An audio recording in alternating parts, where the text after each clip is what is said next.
Hello guys, welcome back to next gen ed academy.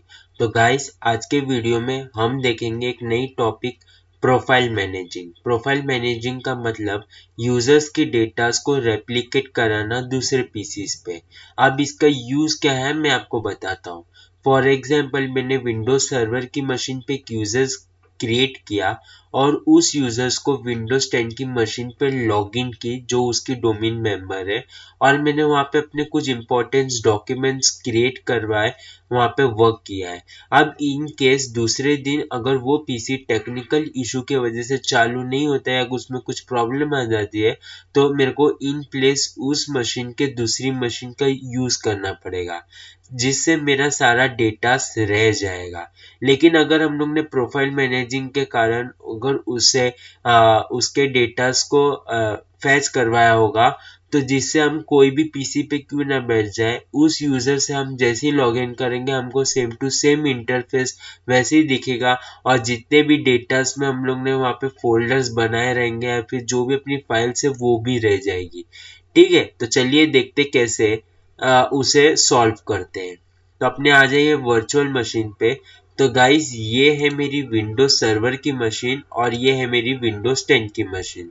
मैंने Windows server की machine पे एक मयंक नाम का यूजर क्रिएट किया था और उसे विंडोज 10 की मशीन पे मैंने लॉगिन कर रहा था। अब मैं इस यूजर्स का डेटा को रेप्लिकेट कराने जा रहा हूँ अपने सर्वर की मशीन पे। मीन्स कि अगर आप मेरे विंडोज 10 की मशीन अगर कोई टेक्निकल इशू की वजह से प्रॉब्लम में आ सकती है, तो मैं इस यूजर्स को अपने विंडोज सर्वर की में लॉगिन करके वही इंटरफेस दिखेगा जो मैंने यहाँ पे देख पा रहा हूँ। ठीक है, तो चलिए देखते हैं। आ जाइए अपने सर्वर की मशीन पे। आप सर्वर की मशीन पे आने के बाद आपको सिंपली यहाँ पे आ जाना है फाइल एक्सप्लोरर पे। जैसे आप फाइल एक्सप्लोरर पे आओगे, आपको यहाँ पे एक फोल्डर बनाना पड़ेगा और उस फोल्डर को शेयरिंग में रखना पड़ेगा। मीन्स कि आप अपने डेटा जितने भी यूजर्स के डेटाज है, फॉर एग्जांपल अपने एक मयंक मैंने यहाँ पे जैसे मयंक का यूजर बना है, उस मयंक को मैं रेप्लिकेट कराना चाहता हूँ, तो वो एक फोल्डर में सेव होते रहेगा जो भी वो चेंजेस करेगा। तो सी ड्राइव में आपको बनाना पड़ेगा एक रोमिंग फोल्डर। आप जरूरी नहीं कि आप रोमिंग बनाओ, आप कोई भी बनाओगे चलेगा। ठीक है, कोई भी नाम का आप बनाओगे, उससे कोई भी प्रॉब्लम नहीं है। ठीक है, आप बना सकते हो। आपको फोल्डर बनाने के बाद उसकी प्रॉपर्टीज पे जाना है। ठीक है, प्रॉपर्टीज पे जाने के बाद आपको यहाँ पे एक शेयरिंग का ऑप्शन आएगा, शेयरिंग पे क्लिक कीजिए, एडवांस शेयरिंग पे क्लिक कीजिए। यहाँ पे आपको चेकबॉक्स इसको चेकआउट करना पड़ेगा, शेयर दिस फोल्डर पे, और यहाँ पे परमिशंस पे क्लिक कर देना। जैसे आप परमिशन पे क्लिक करोगे, बाय डिफॉल्ट एवरीवन यहाँ पे रहता है रीड मोड में। आपको सिंपली यहाँ पे ऐड पे क्लिक करना है, एडवांस पे क्लिक करना है और फाइंड पे क्लिक करना है, और आपको यहाँ पे सर्च क्या करना है, ऑथेंटिकेशन। ठीक है, आपको यहाँ पे जैसे आप यहाँ पे देखो होवर करोगे, ऑथेंटिकेशन ऑथराइज सेक्टर्स, आपको इस पे क्लिक करके ओके पे क्लिक करना है और ओके पे क्लिक करना है। ठीक है, और इसे फुल अलाउ दे देना है, जिससे सारा डेटास यहाँ पे इजीली सेव होते रहे। जैसे ही वो साइन आउट करेगा उसके डेटास यहाँ पे भी सेव होते रहेंगे, इसलिए यहाँ पे फुल अलाउ करना पड़ेगा। ठीक है, इसे अप्लाई कीजिए, और अगर आप चाहे तो एवरीवन को रिमूव कर दीजिए। आपकी चॉइस, अगर आप निकालना चाहो तो निकाल सकते हो, नहीं निकालना चाहो तो भी कोई प्रॉब्लम नहीं है। आपको मैं यहाँ पे सिंपली यहाँ पे रिमूव कर दे रहा हूँ, और यहाँ पे उसको फुल ऑथेंटिकेशन यहाँ पे दे दिया है। यहाँ पे ओके पे क्लिक करेंगे। ठीक है, यहाँ पे ओके पे क्लिक कीजिए और क्लोज पे कर दीजिए। बाय डिफॉल्ट आप यहाँ पे देख सकते हो कि आपके अभी ये जो फोल्डर है वो एक शेयरिंग में चली गई है। ठीक है, यहाँ पे ऑथेंटिकेशन के यूजर्स के लिए वो शेयरिंग में है। ठीक है, आपको अभी क्या करना है, सेकेंड स्टेप आपको क्या करना है, आपको यहाँ से कट करना है, स्टार्ट पे क्लिक कीजिए और सर्वर मैनेजर पे आ जाइए। जैसे आप सर्वर अपने मैनेजर को ओपन करेंगे, आपको सिंपली यहाँ पे टूल्स पे क्लिक करना है। ठीक है, टूल्स पे क्लिक करने के बाद active directory users and computers पे आपको सिंपली यहाँ पे क्या कर देना है, क्लिक कर देना है। जैसे आप यहाँ पे क्लिक कर दोगे, तो आपके पास कितने यूजर्स बने, कितने डोमेन्स है, वो सब आपको पता चल जाएगा। आपको यूजर्स पे आना है और जो भी यूजर्स को आपको रेप्लिकेट कराना है सिंपली उसके प्रॉपर्टीज पे चली जाइए। प्रॉपर्टीज पे जाने के बाद आपको यहाँ पे प्रोफाइल टैब पे आ जाना है और प्रोफाइल टैब में देखिए मेरे पास कुछ आपको इस टाइप का देना है। ठीक है, आपको यहाँ पे क्या लिखना है, बैक स्लैश देना है, डबल बैक स्लैश, और यहाँ पे आपके सर्वर का नाम क्या है वो दे देना है। तो मैंने यहाँ पे बाय डिफॉल्ट सर्वर 1 दिया तो मैं यहाँ पे सर्वर 1 लिखूंगा, फिर से बैक स्लैश देंगे और आपने अपने जो भी शेयरिंग का जो भी फोल्डर को शेयरिंग पे रखा है उसका नाम, मैंने रोमिंग रखा तो मैंने रोमिंग, आप जो भी दोगे वही लिखना है। ठीक है, आर ओ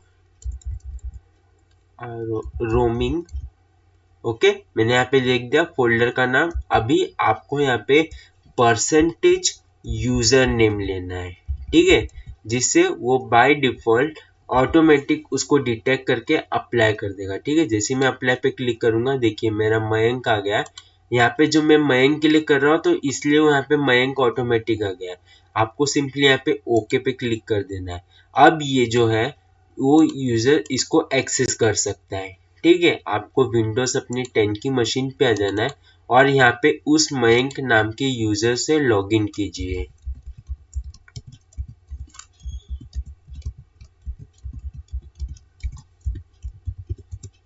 ठीक है, तो मैंने यहाँ पे मयंक के नाम से यूजर से लॉगिन कीजिए और लॉगिन करने के बाद सबसे पहले आपको कंट्रोल पैनल में जाना है। कंट्रोल पैनल में जाके आपको यूजर्स प्रोफाइल चेक करना है कि वो लोकल से रोमिंग हुआ कि नहीं।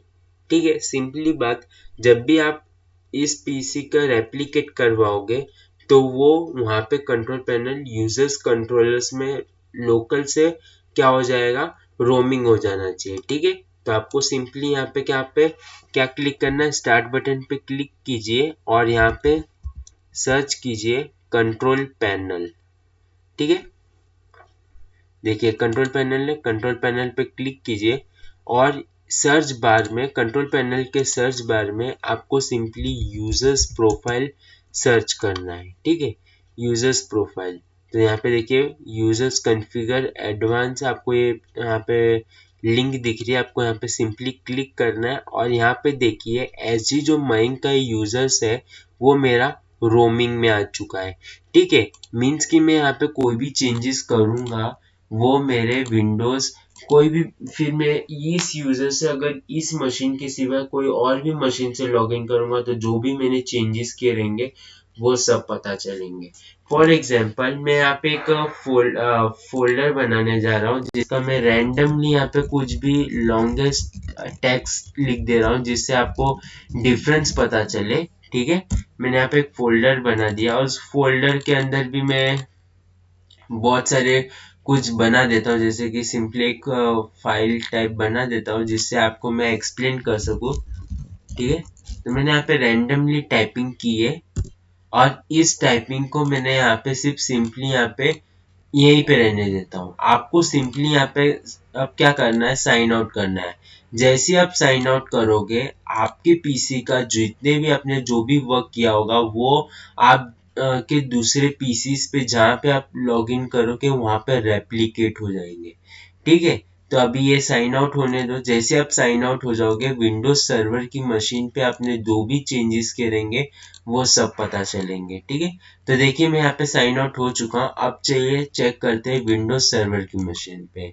आपको फाइल एक्सप्लोरर पे आ जाना है, दिस पीसी पे क्लिक करना है और विंडोज सी की पे आ जाना है, सी ड्राइव में, और रोमिंग्स में चेक करना है। यहाँ पे आपको दिख रहा होगा मयंक वर्जन 6, मीन्स कि क्या, मयंक का डेटा रेप्लिकेट हो चुका है यहाँ पे। अब मैं इस मयंक नाम का जो भी यूजर्स है मैं उससे इस पीसी पे लॉगिन करने जा रहा हूँ। ये अभी मेरा एडमिनिस्ट्रेटर है, मैं एडमिनिस्ट्रेटर से लॉग आउट करता हूँ अपने विंडोज सर्वर की मशीन पे और अपने विंडोज सर्वर की मशीन पे मयंक नाम के यूजर से लॉगिन करता हूँ। ओके, तो यहाँ पे मैं अदर्स यूजर्स पे क्लिक करूंगा और यहाँ पे mayank@sg.com, sg.com मेरा डोमेन है जो मैंने बनाया था। आप चाहो तो पिछले वीडियो में देख सकते हो कि डोमेन कैसे बनाया जाता है। सिंपली मैं अपने मयंक नाम से लॉगिन कर रहा हूँ।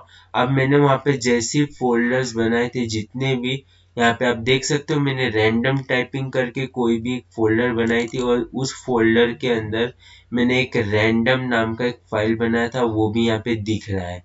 मीन्स कि जो भी मैंने चेंजेस विंडोज 10 की मशीन पे किया, मैं पीसी चेंज करने के बाद भी वही सेम टू सेम डेटास, वही सेम टू सेम जो भी मैंने वहाँ पे चेंजेस किए थे वो इस वाले पीसी पे भी देख सकता हूँ। इसे कहते हैं रेप्लिकेट कराना, कैसे अपने पीसीस को रेप्लिकेट करवाया जाता है। ठीक है, मैंने इसके लिए आप लोगों के लिए एक नोट्स भी बनाया है। ठीक है, थोड़ा ये आप ध्यान से देख लीजिए। Managing profile, local profile. A local profile is created when a users log on to a computer for the first time. जब भी आप कोई भी यूजर्स को से नई फर्स्ट टाइम लॉगिन करते हो अपने विंडोज 10 की मशीन पे और कोई भी मशीन पे, तो वो सबसे पहले आपकी लोकल प्रोफाइल को जनरेट करवाता है, जो हाय हेलो आपको कहता है ना कि thank you for wearing don't shut your computer. तो वो एक लोकल प्रोफाइल जनरेट करवाता है सी ड्राइव की यूजर्स के अंदर, यूजर्स नेम के अंदर। इसलिए हम लोगों ने रोमिंग का जो फोल्डर बनाया था वो सी ड्राइव में बनाया था, क्योंकि सारे यूजर्स के डेटास वहां पे स्टोर होते हैं। ओके, फिर यहाँ पे दूसरा, यहाँ पे देखिए any changes the users make, example desktop settings, browsers, bookmarks and stay on that computers. जब आप फर्स्ट टाइम अगर अपने पीसीस में कोई भी अपने यूजर्स के डेटास को रेप्लिकेट नहीं करवाते हो और उसी आपका परमानेंट एक फिक्स पीसी होता है, तो जो भी आप वहाँ पे वर्क कर रहे हो, जो भी अपने चेंजेस के, सिर्फ वो वही पीसी पे रह जाता है।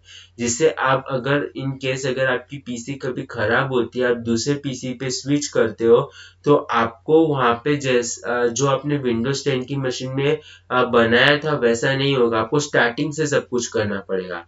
लेकिन अगर आपकी पीसी एक बार मैनेजिंग प्रोफाइल रेप्लिकेट होना शुरू हो गए, तो आप उस यूजर से कहीं पे भी लॉग इन करके सेम टू सेम वही आपको इंडेक्सिंग, जितना भी आपको सेम डाटा वही दिखाई देगा। वो होता है रोमिंग प्रोफाइल। ठीक है, मैनेजिंग प्रोफाइल आपको समझ में आ रहा है अभी इजीली।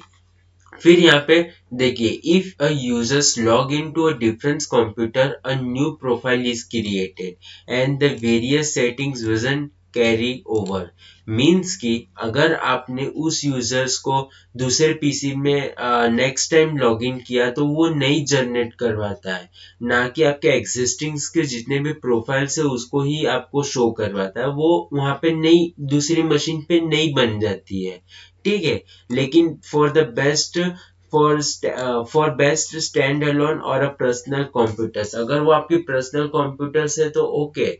बट लेकिन अगर आप कोई भी ऑफिस वर्क में कर रहे हो तो रोमिंग प्रोफाइल होना कंपलसरी है। और रोमिंग, अब यहाँ पे देखिए roaming profile, a roaming profile is a store on a central file server in a domain environment when a users log on into a domain join a computer। जैसे मैंने आपको यहाँ पे बताया कि यहाँ पे मेरी विंडोज सर्वर की मशीन है, जो मेरी डोमेन कंट्रोलर है, जो कंट्रोल कर रही है विंडोज 10 की मशीन को। ओके, इसलिए मैंने यहाँ पे विंडोज सी की मशीन पे यहाँ पे यूजर्स बना और यहाँ पे लॉगिन करवाया। मेरी विंडोज 10 की मशीन डोमेन मेंबर और विंडोज सर्वर की मशीन डोमेन कंट्रोलर है, जिसे मैं कंट्रोल कर रहा हूँ।